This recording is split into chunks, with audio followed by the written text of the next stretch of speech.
The Elves and the Shoemaker.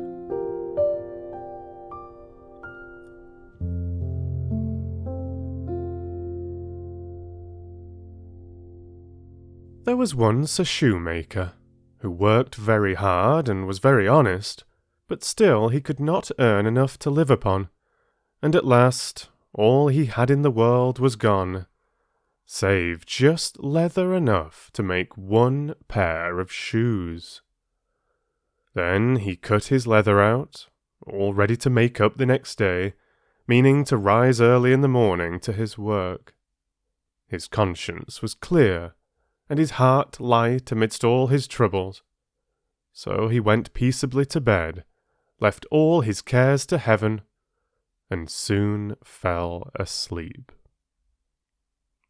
In the morning, after he'd said his prayers, he sat himself down to his work, when, to his great wonder, there stood the shoes, all ready made, upon the table.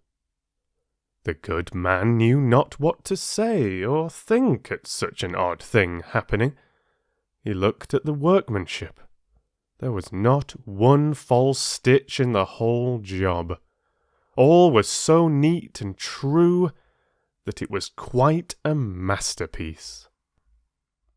The same day a customer came in, and the shoes suited him so well that he willingly paid a price higher than usual for them. And the poor shoemaker, with the money, bought leather enough to make 2 pairs more. In the evening he cut out the work and went to bed early, that he might get up and begin betimes next day. But he was saved all the trouble, for when he got up in the morning, the work was done ready to his hand. Soon in came buyers, who paid him handsomely for his goods, so that he bought leather enough for 4 pair more. He cut out the work again overnight, and found it done in the morning as before. And so it went on for some time. What was got ready in the evening was always done by daybreak, and the good man soon became thriving and well off again. One evening, about Christmas time, as he and his wife were sitting over the fire chatting together, he said to her, "I should like to sit up and watch tonight, that we may see who it is that comes and does my work for me." The wife liked the thought, so they left a light burning and hid themselves in a corner of the room, behind a curtain that was hung up there, and watched what would happen. As soon as it was midnight, there came in 2 little naked dwarfs, and they sat themselves upon the shoemaker's bench, took up all the work that was cut out, and began to ply with their little fingers, stitching and rapping and tapping away at such a rate that the shoemaker was all wonder, and could not take his eyes off them. And on they went, till the job was quite done, and the shoes stood ready for use upon the table. This was long before daybreak, and then they bustled away as quick as lightning. The next day the wife said to the shoemaker, "These little wights have made us rich, and we ought to be thankful to them, and do them a good turn if we can. I am quite sorry to see them run about as they do, and indeed it is not very decent, for they have nothing upon their backs to keep off the cold.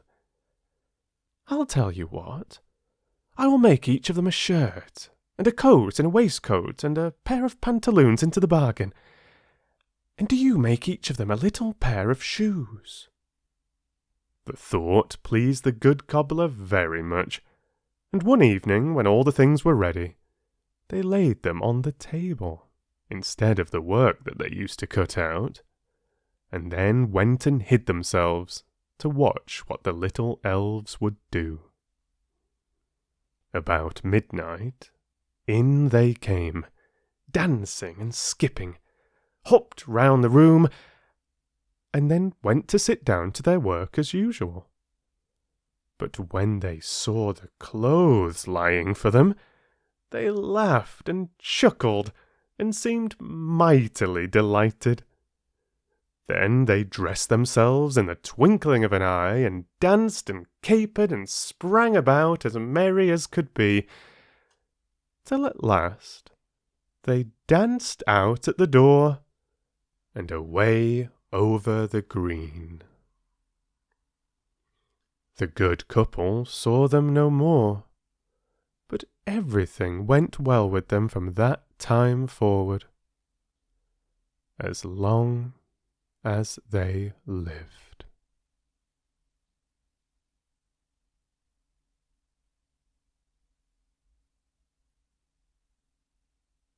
Thank you for listening to the Elves and the Shoemaker, a very famous little fairy tale originally penned by the Brothers Grimm, published in 1812, translated by Taylor and Edwards into English from the original German, being read here as the first festive story that will help lead us up to Christmas Day. I do hope you enjoyed it. Thank you for all the comments coming in on day 18, where we listened to The Fox and the Grapes, The Ants and the Grasshopper, The Wolf in Sheep's Clothing, and The Gnat and the Bull. In terms of the morals of each, I'm just going to take one interpretation of each story. The Fox and the Grapes could be summarized as, it is easy to despise what you cannot get. The Ants and the Grasshopper could be saying, prepare for the future. The Wolf in Sheep's Clothing, seek to harm, and harm shall find you. And in The Gnat and the Bull, the lesson may be that some people are of more consequence in their own eyes than in the eyes of their neighbours. I actually found myself reflecting on these stories from quite a different angle. But like I've said before, I think that's part of what makes fables such as these still interesting and relevant right to this day. If you've any more thoughts, feelings and reflections on any of the Aesop fables that we've covered, do share them with me. And of course, do come back for day 20. Read to you soon.